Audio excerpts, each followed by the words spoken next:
Many of us are third-generation descendants of the immigrants who came to America at the turn of the century. The long journey through hard work, education, and often prejudice was rewarded by a better life. The problems of the early immigrants are now often wrapped in a mist of nostalgia and sentiment. Today, as part of the remaining legacy of the Vietnam conflict, another first generation of immigrants is beginning its upward struggle into American life. Fitchburg is fortunate to count these energetic people as part of its cultural mosaic.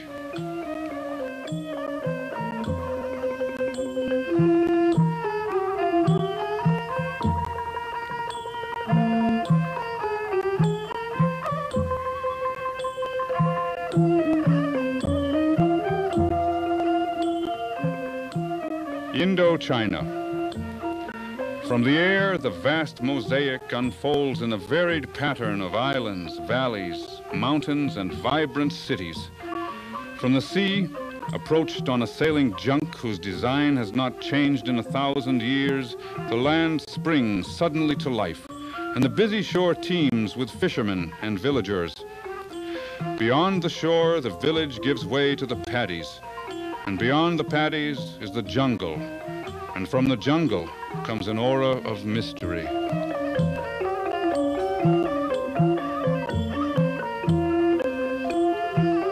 Geographically, Indochina reflects the portion of mainland Southeast Asia between India and China, comprised of Vietnam, Cambodia, Laos, Thailand, and Burma. Politically, however, the name Indochina applies to Vietnam, Cambodia, and Laos, the countries which once made up what was known as French Indochina. The history of French Indochina began in 1893, when the French first proclaimed the Indo-Chinese Union, and ended around 1950 when separate treaties were ratified recognizing Vietnam, Cambodia, and Laos as independent, self-governing states within the French Union. After the Geneva Conference in 1954 and the decisive loss of the French at Dien Bien Phu, France lost control over these nations, and the name Indochina no longer had any political or constitutional meaning. Southeast Asia has historically been a crossroads of cultural activity. For more than 2,000 years, Chinese and oceanic peoples have influenced the languages, customs, and institutions of the area. To these have been added European Christian influences during the past 500 years, resulting in a great diversity of lifestyles, culture, and language. The region abounds in great beauty and cultural riches.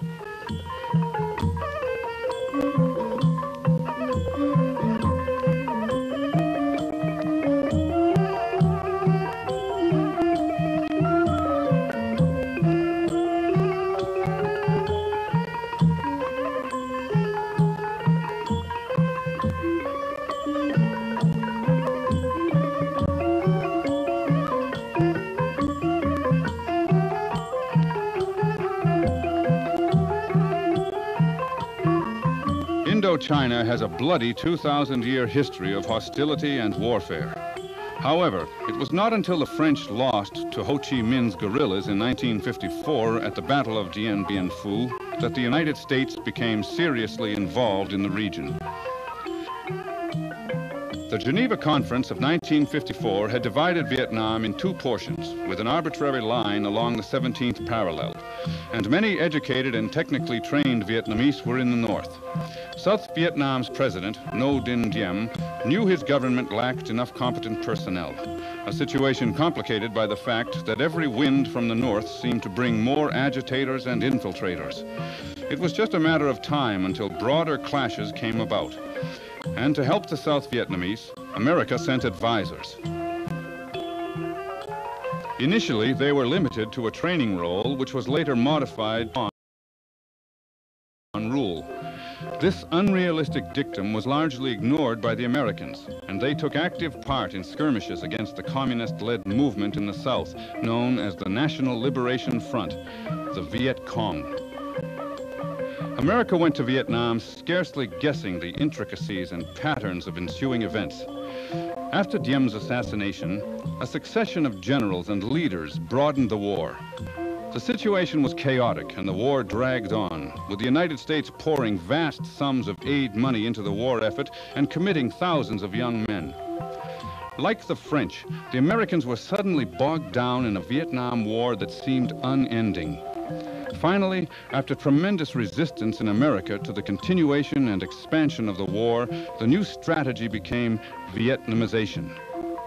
America began to withdraw. Inevitably, the country fell to the Northerners, and the last American presence many South Vietnamese saw was the helicopters leaving the American embassy. With the establishment of a communist government over a unified Vietnam, communist forces spilled over into neighboring countries in a familiar reprise of the last 2,000 years.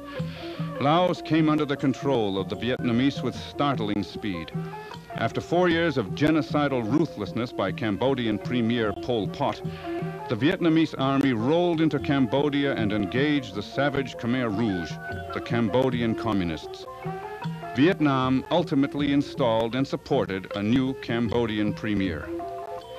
By the end of 1975, the great question in Indochina was no longer one of loyalties, but one of survival.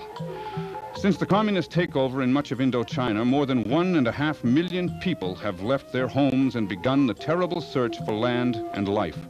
Some fled in the search for freedom. Some were pushed out because they were dissidents.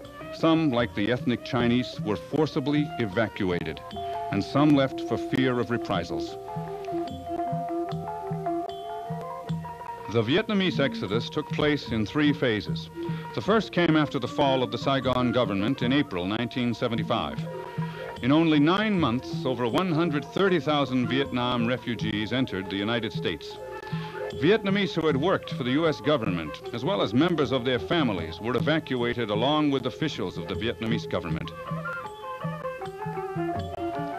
Phase 2 refugees left Vietnam for a number of reasons, including worsening economic conditions, erosion of personal freedom, and the establishment of re-education, actually concentration camps. When registration for these camps began, many took small crafts that were readily available and headed for ports in Thailand, Malaysia, Indonesia, and Singapore. Of all who left by boat during this time, more than half never made it to their destination. The Vietnamese dead may total 400,000. The Phase 3 exodus began in 1978. This phase was characterized by the massive, forcible eviction of Vietnam's ethnic Chinese population. No transportation was provided, and they too were forced to leave on any available vessel. A conservative estimate is that between 30 and 50,000 persons drowned each month from May through July 1979. In 1975, the communist Pathet Lao took total control of the Laotian government. This also caused a massive exodus of many anti-communist Laotians, as well as of the Hmong people of Laos. The Hmong had worked closely for 15 years with the U.S. military and were involved in efforts to rescue American pilots who had been shot down over North Vietnam. During their 20 to 25-day walk from the hills of Laos to Thailand, many Hmong were assaulted, abused, or killed. They slipped into the Mekong River at night aboard logs, makeshift rafts, or even with lengths of bamboo underneath their arms to make their break for freedom. Once the survivors made it across the river into Thailand, many were placed in jails and ultimately into the Thai camps. Oisai Chantachak and his family have described their experience. Oisai worked as a medical assistant to Dr. Tom Dooley in 1958 at Muang Sing in northern Laos. After Dooley's death, Oisai joined the Dooley Foundation as an interpreter, X-ray technician, and cook. Shortly after the communist takeover of Laos in December of 1975, Oisai was arrested and sent to a re-education camp, prison actually, in northern Laos. After his recent release, Oisai and his family made a dramatic escape across the Mekong River to Thailand. Although their boat was sunk by gunfire from local guards, the intrepid family nevertheless reached Thailand and freedom. They are now Fitchburg residents. By 1979, the Indo-Chinese refugees had become a major international problem. Countries of first asylum in some cases refused to accept any more refugees. International resettlement efforts were slow and bound up in red tape as well as politics.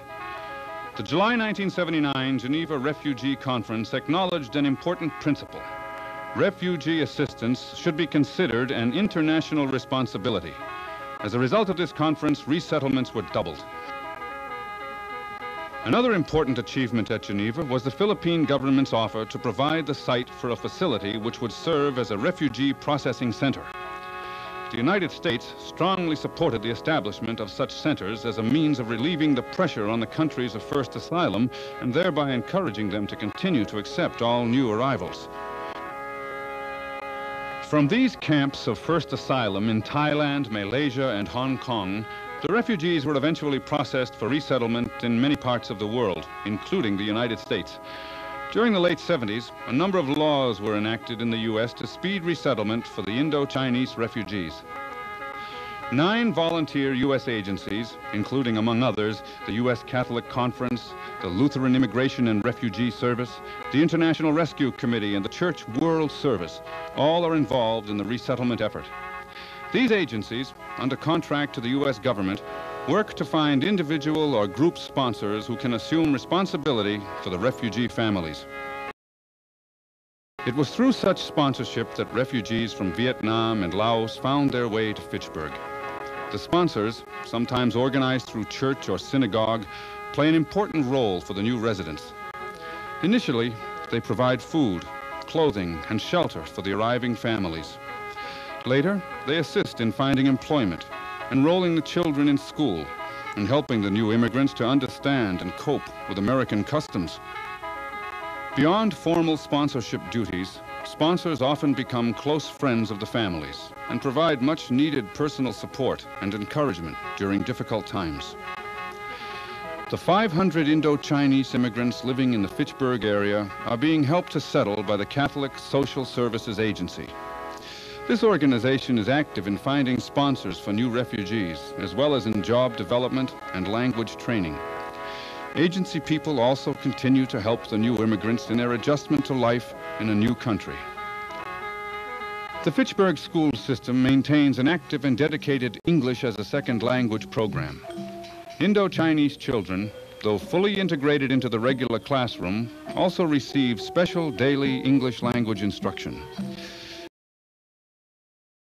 The Indo-Chinese children are encouraged to share their rich heritage with fellow students in various cross-cultural learning activities.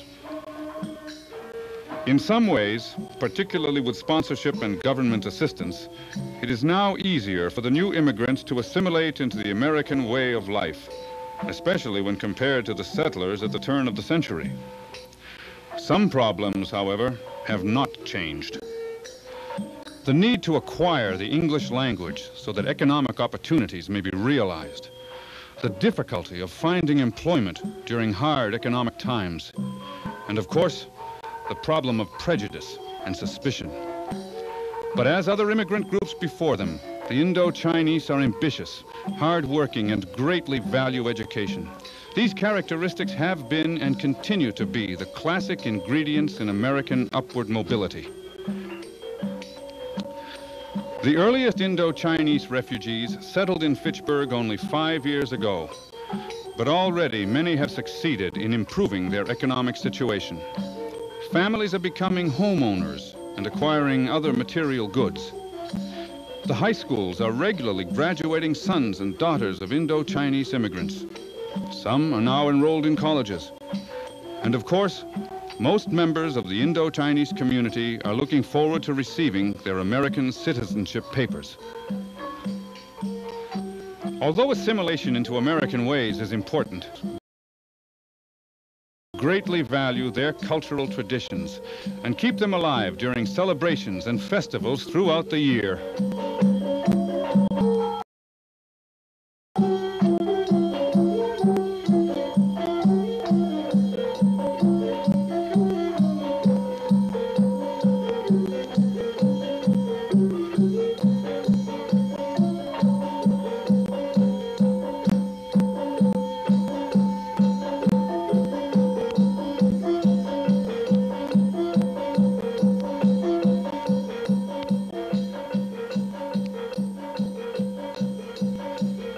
first generation of Indo-Chinese refugees can never forget the horrors of war and persecution that brought them to America. But, like other ethnic groups before them, they are busy preparing a secure and stable future for their children in a new land.